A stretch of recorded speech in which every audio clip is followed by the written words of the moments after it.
Alright guys, स्वागत है आपका इस वीडियो में। तो फाइनली यहाँ पे डीमन स्लेयर के सीजन 3 का एपिसोड 11 आ चुका है और मे बी ये इस सीजन का लास्ट एपिसोड हो सकता है। और ऐसा लगता है कि लास्ट एपिसोड ही है क्योंकि एपिसोड के एंड में यहाँ पे दी एंड लिखा आ जाता है। एनीवे, ये एपिसोड सच में काफी कमाल का होने वाला है और इसी वजह से मैं चाहता हूँ कि इस एक्सप्लेनेशन को देखने से पहले आप इस एपिसोड को देखें। और एपिसोड के लिए आप मेरे टेलीग्राम चैनल पे जा सकते हैं, वहां पे मैंने ऑलरेडी इसका इंतजाम कर दिया है। तो चलिए फिर ये वीडियो शुरू कर लेते हैं। तो गाइस, जैसे कि आपको याद होगा कि हांटेंगो एक वुडन स्ट्रक्चर के अंदर बंद था जिसको टांजिरो ने यहाँ पे काट दिया था। लेकिन जब ये लोग यहाँ पे देखते हैं अंदर तो हांटेंगो यहाँ पे फिर से भाग चुका होता है। टांजिरो जब उसे मारने के लिए उसके पीछे जाता है तो वो यही सोचता है कि ये डीमन कितना ज्यादा खुदगर्ज है जिसने खुद इतने इंसानों की जान ली है और अब ये भाग रहा है। वो याद करता है कि कैसे डीमन ऑफ हेट्रेड ने बोला था कि तुम कैसे इतने छोटे से जीव को मारने के बारे में सोच सकते हो, कितने ज्यादा घटिया विलन हो तुम। जबकि असलियत में इंसानों के पास कोई भी चारा नहीं बचता जब भी उनका सामना डीमन से होता है और अंत में वो हार जाते हैं और अपनी जान से हाथ धो बैठते हैं। लेकिन फिर भी कुछ लोग ऐसे हैं जो कि इन डीमन से लड़ते हैं और कभी भी हार नहीं मानते। जब हांटेंगो इधर पीछे उड़ के देखता है तो यहाँ पे दो पेड़ उड़ते हुए आ रहे होते हैं और साथ के साथ नेजुको भी इधर होती है। वो इन पेड़ों से बच जाता है और नेजुको नीचे आते साथ ही भाई अपने पंजों से उसके ऊपर वार करती है, लेकिन इससे भी हांटेंगो बच के भाई काफी तेज भाग के आगे निकल जाता है। ये दोनों यही सोचते हैं कि इतना तेज कैसे हो गया और टांजिरो कहता है कि अभी भी इसके अंदर इतनी ताकत बाकी है कि ये इतनी तेज भाग पा रहा है, जबकि बाकी डीमन स्लेयर्स की जो लिमिट है वो तकरीबन टच हो चुकी होती है। टांजिरो यहाँ पे थक चुका होता है पूरी तरह से और वो जब आसमान में देखता है तो उसका एहसास होता है कि अब सुबह भी होने वाली है। वो याद करता है कि मित्सुरी अभी इधर ज़ोहाकुटेन से लड़ रही है और कुछ समय बाद वो भी थक जाएगी और उसके अंदर भी इतना स्टैमिना नहीं है और अंत में ये लोग रोशनी होने से पहले भाग निकलेंगे। और ऊपर से हांटेंगो इतनी ज्यादा तेज भाग रहा है कि ये लोग पीछे छूट रहे हैं। यहाँ पे जब वो और भी तेज भागने की कोशिश करता है, अपने आप को मोटिवेट करने की कोशिश करता है, तो वो यही सोचता है कि वो हांटेंगो को ऐसे जीतने नहीं दे सकता वरना इनकी पूरी मेहनत बेकार जाएगी। तभी उसके लेफ्ट पैर में काफी तेज दर्द होता है और वो भाई डगमगा जाता है। आपको याद होगा कि यार विंड अटैक के बाद उसका जो लेफ्ट पैर था उस पे काफी तगड़ा जख्म लगा था जिस वजह से उसको यहाँ पे काफी तेज दर्द हो रहा होता है। जब वो सोच ही रहा होता है कि वो अब यहाँ पे क्या करे, तभी उसे याद आता है कि ज़ेनात्सु ने उसे बताया था कि थंडर ब्रीथिंग के अंदर एक यूजर को अपने पैरों के ऊपर फोकस करना होता है। हमें नहीं पता है कि मसल्स अंदरूनी तौर पे कैसे काम करती है, लेकिन उसके दादाजी ने उसको ये बात बताई थी कि जिसको भी अपने मसल के बारे में एक एक चीज पता है वो टोटल कंसंट्रेशन ब्रीदिंग कर सकता है। तो ये सोच के यहाँ पे टांजिरो डिसाइड करता है कि वो अगर ध्यान से ऑक्सीजन ले और सांस ले, जिसकी मदद से वो अपने हर मसल और ब्लड वेसल तक इस ऑक्सीजन को अगर पहुंचाएगा तो जरूर काम बन सकता है। तो यहाँ पे वो अपना राइट पैर आगे रखता है और उसी पे अपना पूरा वेट डाल के वो ध्यान से ब्रीथ करने की कोशिश करता है और अपने अंदर ताकत बनाता है, जिसके बाद यहाँ पे वो तैयार होता है आगे बढ़ने के लिए। यहाँ पे एक तरीके से बिजली कड़कती है और वो एकदम फुल स्पीड से जाता है आगे। गेने और नेजुको को पीछे छोड़ के वो हांटेंगो के काफी करीब आ चुका होता है और भाई हांटेंगो की तो फट जाती है उसे देख के। और टांजिरो फाइनली यहाँ पे अपना हिनोकामी कागुरा का इस्तेमाल करके उसकी गर्दन को काटना शुरू करता है। तकरीबन आधी गर्दन जब उसकी कट चुकी होती है तभी हांटेंगो यहाँ पे पीछे मुड़ता है और वो कहता है तुम्हें शर्म नहीं आती, और वो एकदम से यहाँ पे ट्रांसफॉर्म हो जाता है और वो काफी बड़ा हो जाता है। यार ये डीमन इधर टांजिरो के सर को अपने हाथों से पकड़ लेता है और कुछ चलना शुरू कर देता है। उसको काफी ज्यादा गुस्सा आ रहा होता है और वो यही कहता है कि किसी कमजोर के ऊपर अत्याचार करने में तुम्हें बिल्कुल भी शर्म नहीं आई। यहाँ पे टांजिरो की ग्रिप छूटने लग जाती है और वो धीरे धीरे करके बेहोश होने लग जाता है। लेकिन तभी यहाँ पे गेन्या आता है उसकी मदद करने के लिए और वो इस डीमन के हाथ खींचने की कोशिश करता है। लेकिन तभी ये डीमन अपना मुंह खोलता है और योरोगी का सोनिक अटैक करता है जिससे कि इन दोनों की वाट लग जाती है। तभी नेजुको इधर से आती है और वो अपने ब्लड की कुछ छींटे हांटेंगो के ऊपर डालती है जिससे कि उसके ऊपर आग लग जाती है। अब क्योंकि उसकी बॉडी थोड़ी वीक हो चुकी होती है तो गेन्या यहाँ पे अपनी पूरी जान लगा के उसके दोनों हाथों को तोड़ देता है और टांजिरो को आजाद कर देता है। लेकिन जो नेजुको की ये फायर होती है इससे यहाँ पे गेन्या भी जलने लग जाता है क्योंकि गेन्या ने डीमन का फ्लैश खाया था, इसी वजह से अब वो भी यहाँ पे जल रहा होता है। तो वो पीछे हटता है अपनी आग को बुझाने के लिए। टांजिरो यहाँ पे फिर से अपनी ब्लेड से उसकी गर्दन को काटने की कोशिश करता है, आगे बढ़ने की कोशिश करता है, लेकिन हांटेंगो यहाँ पे पीछे जाने लग जाता है और आगे चल के ये दोनों के दोनों पहाड़ी से नीचे गिर जाते हैं। इसे देख के नेजुको काफी डर जाती है और वो भी अपने भाई के पीछे कूदती है और गेन्या इन दोनों को रोकने की कोशिश करता है। ये डीमन यहाँ पे उठ के खड़ा हो जाता है और वो देखता है कि उसके हाथ यहाँ पे रीजनरेट नहीं हो रहे होते हैं। उसकी रीजनरेशन एबिलिटी काफी ज्यादा स्लो हो चुकी होती है क्योंकि ज़ोहाकुटेन इनकी काफी ज्यादा ताकत का इस्तेमाल कर रहा होता है। तो यहाँ पे हांटेंगो यही सोचता है कि अब उसको कुछ इंसानों को ढूंढना होगा खाने के लिए, उसके बाद ही वो अपनी स्ट्रेंथ को वापस हासिल कर पाएगा। तभी यहाँ पे वो टांजिरो को देखता है और टांजिरो कहता है कि तुम कहाँ जा रहे हो, तुम मुझसे नहीं बच के जा पाओगे, फिर चाहे तुम नर्क में क्यों ना चले जाओ, मैं तब भी तुम्हारी गर्दन काट के रहूंगा। और भाई उसकी ये बात सुन के तो हांटेंगो की फट जाती है और वो कहता है भाई ये बंदा हार क्यों नहीं मान रहा और इसकी हिम्मत कैसे हुई मेरे को धमकी देने की। इंसान खाने के बाद सबसे पहले इस बच्चे को मैं मारूंगा। यहाँ पे जब वो थोड़ा आगे जाता है तो उसको इधर 3 स्वॉर्ड्स में छुपे हुए दिखते हैं, वो इनकी तरफ भागना शुरू कर देता है। वो यही सोचता है कि इन तीनों में से सबसे ज्यादा परेशान उसको ये लड़की कर रही है जो कि खुद एक डीमन है, तो उसको भी उसको ठिकाने लगाना होगा। भले ही वो लड़का भी खतरनाक है लेकिन फिर भी वो उसकी गर्दन को पूरी तरह से नहीं काट पाया। ये स्मिथ यहाँ पे इस डीमन को देख लेते हैं और भागना शुरू कर देते हैं उससे बच के, और हांटिंगो भी इनके पीछे ही भाग रहा होता है। यहाँ पे टांजिरो इस पेड़ से उतरने की कोशिश करता है लेकिन वो यहाँ पे नीचे गिर जाता है और वो देखता है कि नाजुको इधर सो चुकी होती है। ये डीमन यहाँ से भाग रहा होता है और टांजिरो इधर अपने आप को फिर से तैयार करता है टोटल कंसंट्रेशन ब्रीदिंग के लिए एक आखिरी बार। तभी उसको पीछे से आवाज सुनाई देती है। वो जब ऊपर देखता है तो यहाँ पे कोई खड़ा होता है और तभी उसकी तरफ एक चीज बढ़ती हुई आती है, और ये कुछ और नहीं बल्कि एक स्वॉर्ड होती है जो कि जमीन में आके गड़ चुकी होती है। और ये स्वॉर्ड किसी और ने नहीं बल्कि मुइचिरो ने फेंकी होती है। वो यही कहता है कि टांजिरो इसका इस्तेमाल करो, लेकिन पीछे से यहाँ पे हगानेजुका आता है और वो कहते हैं तुम्हारा दिमाग खराब हो चुका है, तुमने ये ब्लेड उसे क्यों दी, अभी ये पूरी तरह से तैयार भी नहीं है, अभी सिर्फ इसके ऊपर स्टेज 1 की पॉलिशिंग हुई है, अभी इस पे काम बाकी है, तो टांजिरो अभी इसका इस्तेमाल मत करना। लेकिन मुइचिरो भी यहाँ पे काफी ज्यादा थक चुका होता है और वो अपनी आखिरी सांस में यही बोलता है कि प्लीज इसका इस्तेमाल करो, नहीं तो सुबह होने के बाद ये सबके सब डीमन यहाँ से भाग जाएंगे, तो टांजिरो इनको जाने मत देना। तो यहाँ पे हगानेजुका भाई गुस्से में मुइचिरो को मार देता है, जिसके बाद मुइचिरो इधर बेहोश हो जाता है और कोतेत्सु कहता है ये क्या किया तुमने उसको जान से मार डाला। तो भाई ये देख के तो हगानेजुका की फट जाती है और वो कहता है भाई मैंने कुछ नहीं किया यार, उसको बुखार होकर चढ़ गया होगा या फिर शायद ग्योको के पॉइजन की वजह से ऐसा हुआ होगा, मैंने कुछ नहीं किया। यहाँ पे भले ही मुइचिरो बेहोश हो चुका होता है लेकिन वो यही याद करता है कि टांजिरो के हाथ में जो ये ब्लेड है इसके पीछे कई लोगों की उम्मीद है, तो उसको उस डीमन को हराना ही होगा। टांजिरो इधर उस डीमन की ओर देखता है और अपना टोटल कंसंट्रेशन ब्रीदिंग का इस्तेमाल करके वो आगे बढ़ता है और इसको हिनोकामी कागुरा के साथ कंबाइन करता है। वो साथ ही साथ वो थंडर ब्रीदिंग का भी इस्तेमाल करता है। तुम देख रहे हो यहाँ पे टांजिरो कितना एडवांस हो चुका होता है। यहाँ पे उसके सर पे डीमन स्लेयर मार्क अपेयर होने लग जाता है और वो फाइनली अपने डांसिंग फ्लैश का इस्तेमाल करके पलक झपकते उस डीमन के पास पहुंच जाता है। वो उसकी गर्दन के पास अपनी ब्लेड को लेके आता है और अपनी बॉडी को ट्विस्ट करके भाई उसको पूरी गर्दन को काट देता है, जिसके बाद यहाँ पे भाई हांटिंगो का सर उड़ता हुआ जाता है। टांजिरो यहाँ पे चैन की सांस लेते हैं लेकिन तभी वो देखता है कि इधर सुबह होने वाली होती है और वो जल्दी से नेजुको की ओर भागना शुरू कर देता है, क्योंकि उसको पता होता है कि यार अगर नेजुको के ऊपर सूरज की रोशनी गई तो वो मर भी सकती है। वो यहाँ पे अपनी पूरी जान से आगे भागने की कोशिश कर रहा होता है। इधर नेजुको भले ही होश में आ चुकी होती है और वो चिल्लाने की कोशिश करते हैं कि नेजुको जल्दी से जाओ, छुप जाओ, लेकिन भाई उसके गले में इतनी भी ताकत नहीं होती कि वो कुछ कह पाए। उसकी खराब हालत को देख के भाई नेजुको उसकी फिक्र करने लग जाती है और वो भाग के उल्टा भाई टांजिरो के पास से आने लग जाती है और उसको आके हक कर लेती है। लेकिन इसके बाद वो ऑपोजिट डायरेक्शन में जाना शुरू कर देती है और टांजिरो उसको रोक के रखता है और वो कहता है कि तुम्हें जाना होगा, तुम्हें छुपना होगा, सुबह होने वाली है। लेकिन यहाँ पे नेजुको दिखाती है कि हांटिंगो की गर्दन कट चुकी होती है लेकिन उसके बाद भी भाई वो उन स्वॉर्ड्समैन के पीछे भाग रहा होता है। वो देखता है कि ये जो सर है इसकी जीप पे रिसेंटमेंट लिखा होता है, जबकि असली हांटिंगो की जीप पे फेयर लिखा हुआ था।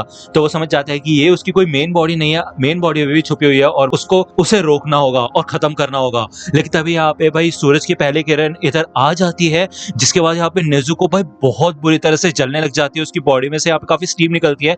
टांजिरो इधर जल्दी से आता है और उसको कवर करने की कोशिश करता है। वो दूसरी ओर देखता है कि वो डीमन इधर उन स्वॉर्ड्समैन को खाने के लिए आगे बढ़ रहा होता है। इधर उसको समझ नहीं आता कि वो क्या करे। इधर गेन्या भी पहाड़ी के ऊपर होता है, मुइचिरो दूसरी साइड होता है, उसे समझ नहीं आता कि उसकी मदद कौन कर सकता है और यहाँ पे कंटिन्यूअसली नेजुको जल रही होती है। तो आपको यहाँ पे समझ आ ही रहा होगा कि इधर टांजिरो या तो नेजुको को बचा सकता है या फिर उन स्वॉर्ड्समैन को बचा सकता है। ऑब्वियसली बात है यहाँ पे इस सनलाइट का नेजुको के ऊपर काफी ज्यादा फर्क पड़ रहा है, लेकिन हांटिंगो के ऊपर इतना फर्क नहीं पड़ रहा है क्योंकि वो एक अपर क्लास का डीमन है, या फिर मुझे नहीं पता ऐसा क्यों हो रहा है। आप मेरे को कमेंट सेक्शन में बता सकते हो ये चीज। लेकिन अगर वो इनमें से एक भी स्वॉर्ड्समैन को खा लेता है तो उसकी पावर फिर से रीगेन हो जाएगी और वो भारी तो नहीं पड़ेगा लेकिन बच के तो भाग ही जाएगा इधर से। भले यहाँ पे वो नेजुको को अपना साइज छोटा करने के लिए कह देता है, लेकिन फिर भी यहाँ पे नेजुको की हालत काफी खराब होती है। वो यहाँ पे जब काफी ज्यादा सोच में पड़ा होता है कि उसको क्या करना चाहिए, उसे किसको बचाना चाहिए, तो नेजुको उसको खुद लात मार के उड़ा देती है, जिससे यहाँ पे हमें दिखाया जाता है कि भले ही नेजुको एक डीमन है लेकिन उसके अंदर एक अच्छा खासा दिल है।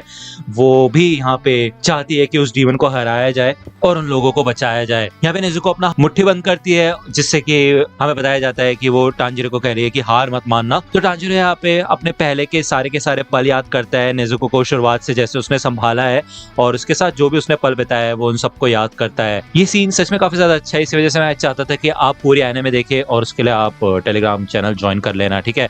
तो टांजिरो यहाँ पे एक्सेप्ट करता है ये चीज कि उसको अब यहाँ पे नेजुको को पीछे छोड़ना होगा और अपनी रिस्पॉन्सिबिलिटी पूरी करनी होगी, जो कि है इस डीमन की वाट लगाना। वो यहाँ पे फुल स्पीड में भागना शुरू कर देता है हांटेंगू की तरफ और वो ये सोचता है कि उसको अब इसकी मेन बॉडी का पता लगाना होगा। वो अपनी स्मेल पावर का इस्तेमाल करके पता लगाएगा कि असलियत में उसकी बॉडी किधर है।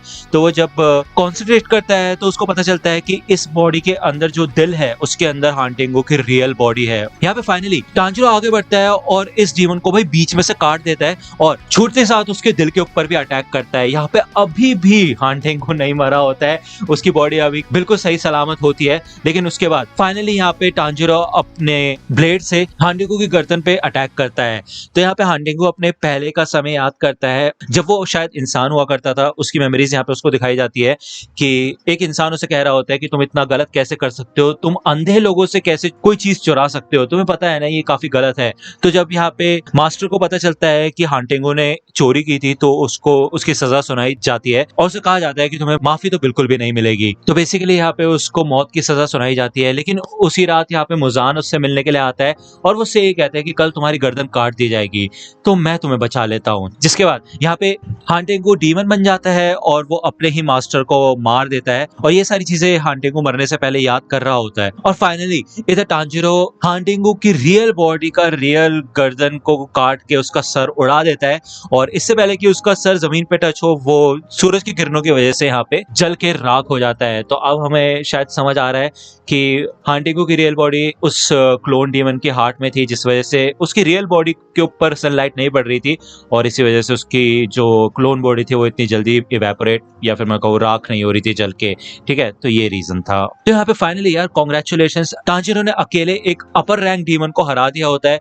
लेकिन वो यही सोचता है कि उसको इस डीमन को हराने के लिए नेजुको को सैक्रिफाइस करना पड़ा, जो कि सूरज की किरणों की वजह से जल गई, उसकी हड्डियां भी नहीं बची होंगी। इसे सोच के वो यहाँ पे बहुत बुरी तरह से रोने लग जाता है और ये सीन भी काफी हार्ट टचिंग है। ये स्वॉर्ड्समैथ यहाँ पे आते हैं और वो कहते हैं कि प्लीज आप पीछे देखिए मिस्टर कमाडो। तो वो देखता है कि यहाँ पे नेजुको होती है और इसे देख के यहाँ पे टांजिरो काफी ज्यादा शॉक हो जाता है। और पहले तो मेरे को लग रहा था कि वो बस चीजें इमेजिन कर रहा है, लेकिन ये तीनों स्मिथ्स भी उसे देख पा रहे हैं तो इसका मतलब ये बिल्कुल सच है। यहाँ पे नेजुको अपने पहले वर्ड्स बोलती है डीमन बनने के बाद, जो कि होता है ओहायो, यानी कि गुड मॉर्निंग। इसे देख के यहाँ पे टांजिरो और भी ज्यादा रोने लग जाता है। वो चलने की कोशिश करता है तो ये स्मिथ उसकी मदद करते हैं और नेजुको भले यहाँ पे ठीक से बोल नहीं पा रही होती है, लेकिन टांजिरो यहाँ पे उसको हक करता है और यहाँ पे वो बहुत बुरी तरह से थक चुका होता है और काइंड ऑफ बेहोश ही हो जाता है। लेकिन वो इससे फिर भी खुश होता है कि नेजुको अब बिल्कुल ठीक है और उसको कुछ भी नहीं हुआ है। दूसरी ओर यहाँ पे हमें मित्सुरी का सीन दिखाया जाता है, जो कि भाई कंटिन्यूअसली इन ड्रैगन से लड़ रही होती है और वो भाई एंड में आके हार ही मान जाती है। वो कहती है यार मेरे बस की नहीं है, सॉरी मैं नहीं लड़ सकती और लगता है मैं मर जाऊंगी। वो यहाँ पे बेचारी रोने लग जाती है और एक ड्रैगन उसको आके खा लेता है। लेकिन तभी जोहाकुतेन के साथ साथ ये सारे के सारे ड्रैगन जल के राख हो जाते हैं, जिससे कि मित्सुरी समझ जाती है कि टांजिरो और बाकी सब ने अपना काम पूरा कर दिया और मेन बॉडी को खत्म करके रख दिया है।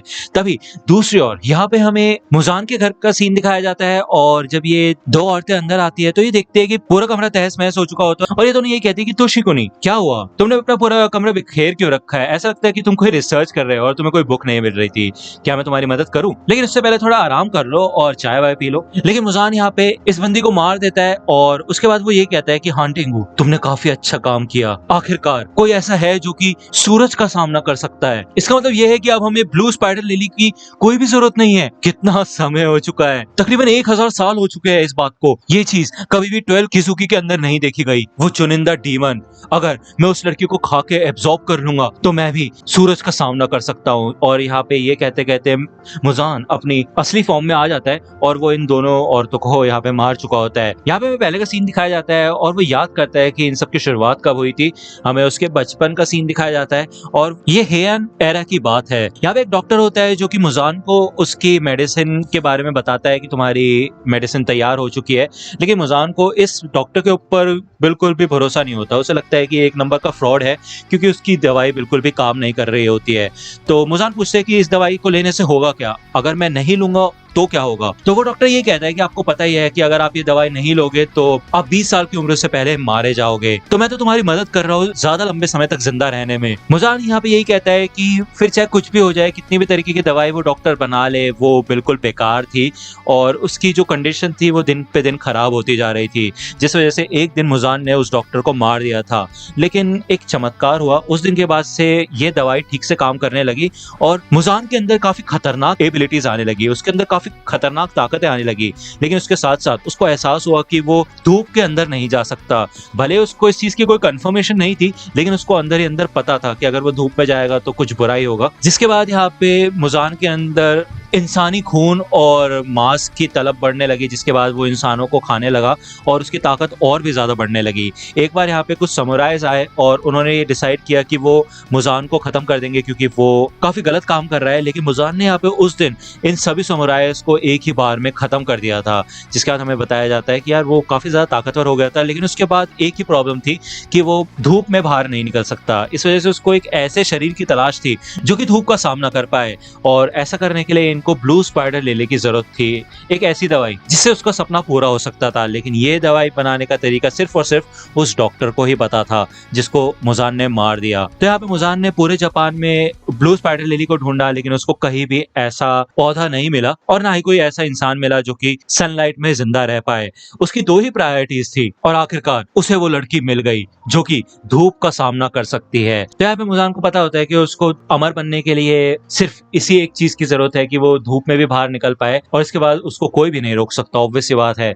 तो यहाँ पे नेजुको उसका टारगेट बन चुकी होती है, क्योंकि नेजुको एक पहली ऐसी डीमन है जो कि धूप में भी बिना किसी नुकसान के घूम रही है। यहाँ पे मोइचिरो तांजिरो से आके मिलता है और उसको धन्यवाद कहता है। तो तांजिरो ये कहता है कि मैंने क्या किया। तो अब आपको तो पता ही होगा कि तांजिरो के वर्ड्स ने मोइचिरो को काफी इंस्पायर किया था लड़ने में, तो ये चीज है, ठीक है। तभी पीछे से हागानेजुको आता है जो कि काफी गुस्सा होता है और वो कहता है क्या किया तुमने, स्वॉर्ड का क्या किया जो मैंने तुम्हें दी थी, जिसका तुमने इस्तेमाल किया, तुमने तोड़ दिया ना उसको। तो यहाँ पे भाई एक स्मिथ ने अपने हाथ में स्वॉर्ड पकड़ रखी होती है, लेकिन भाई हागानेजुको को इतनी आदत हो चुकी है तांजिरो की कि भाई उसे पता है कि वो हमेशा ही अपनी स्वॉर्ड्स को तोड़ देता है। तो यहाँ पे वो नेजुको के ऊपर बैठ के भागने लग जाता है। तभी यहाँ पे दूर से मित्सुरी भाग के आती है और वो इन सब लोगों को हक कर लेती है आके, और वो काफी रोने लग जाती है। जब वो यहाँ पे नेजुको को बोलता हुआ सुनती है तो वो काफी ज्यादा शॉक हो जाती है और वो उसे काफी खुशी होती है कि नेजुको बोल सकती है, तो वो यहाँ पे उसको आके भी हक करती है। दूसरी ओर यहाँ पे हमें टमायो का सीन दिखाया जाता है और वो इधर तांजिरो के लिए एक लेटर लिख रही होती है। वो उसमें बताती है कि वो आदमी आसाकुसा जिसको मुजान ने एक डीमन बना दिया था वो फिर से अब ठीक हो चुका है, और इसमें नेजुको का खून सच में काफी ज्यादा काम आया है और वो मुजान के कंट्रोल में नहीं है। नेजुको के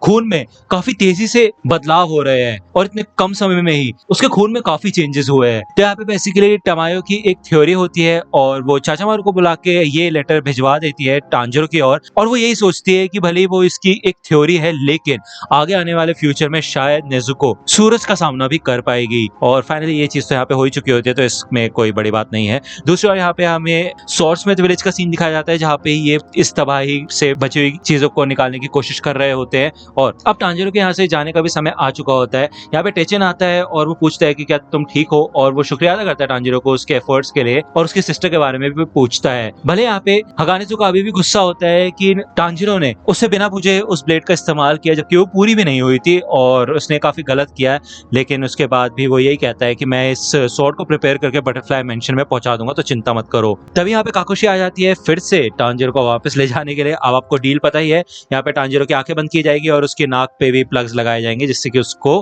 पता न चले कि इस विलेज की असली लोकेशन। ये थोड़ा आगे बढ़ते हैं तो इस कार्ड को रोक दिया जाता है और तांजिरो की पट्टी उतारी जाती है और वो देखता है कि यहाँ पे सारे के सारे सोर्स में इकट्ठा हो चुके होते हैं और एक सेलिब्रेशन टाइप कर रहे होते हैं तांजिरो को शुक्रिया अदा करने के लिए। तो काकुशी भी यही कहते हैं कि ऐसा करते हैं कि थोड़ी देर के लिए तुम्हें ऐसा ही छोड़ देते हैं जब तक हम इस विलेज से बाहर नहीं निकल जाते, ठीक है, उसके बाद तुम्हारी आंखें और नाक बंद कर देंगे। तो गाइस ये एपिसोड यहीं पे खत्म होता है और एपिसोड का शायद पूरा सीजन ही यहाँ पे खत्म होता है। अब नेक्स्ट सीजन आएगा यार, मैं उसका अपडेट आपको दे दूंगा। और अगर आप मांगा सीरीज चाहते हो, इसके आगे की स्टोरी अगर मांगा में देखना चाहते हो तो जरूर हम ट्राई करेंगे। भाई मैं कोई गारंटी नहीं दे रहा, बट ट्राई कर लेंगे। एनीवे, आप लोगों ने डीमन स्लेयर के ऊपर काफी अच्छा खासा सपोर्ट दिखाया, जबकि मैंने फर्स्ट और सेकंड सीजन नहीं कवर कर रखा था। उसके बाद भी यार आप लोगों ने इतना दिल से सपोर्ट दिखाया, उसके लिए यार मैं दिल से शुक्रिया अदा करता हूँ आप लोगों का। Thank you so much, thanks a lot. और अब फाइनली हम न्यू एनिमे शुरू करेंगे इस चैनल के ऊपर। बहुत सारी एनिमेस चल रही है, उनको कवर करने की कोशिश करेंगे। ठीक है, तो सब्सक्राइब कर लो, अगर अभी तक आपने चैनल को सब्सक्राइब नहीं किया तो लाइक कर लेना, जिससे और लोगों तक ये वीडियो पहुंचे। मिलता हूं आपसे अगली वीडियो में, तब तक के लिए गुड बाय। तो दोस्तों आज की वीडियो के लिए सिर्फ इतना ही। आई होप कि आपको ये वीडियो पसंद आई होगी। अगर आपको ये वीडियो पसंद आई हो तो प्लीज लाइक कीजिए, अपने दोस्तों के साथ शेयर कीजिए और मेरे चैनल को सब्सक्राइब करना मत भूलेगा। और अगर आप मुझे कांटेक्ट करना चाहते हैं तो आप मुझे इंस्टाग्राम पे कांटेक्ट कर सकते हैं। मेरे पेज की लिंक आपको डिस्क्रिप्शन में मिल जाएगी। मिलता हूं आपसे अगले वीडियो में, तब तक के लिए गुड बाय।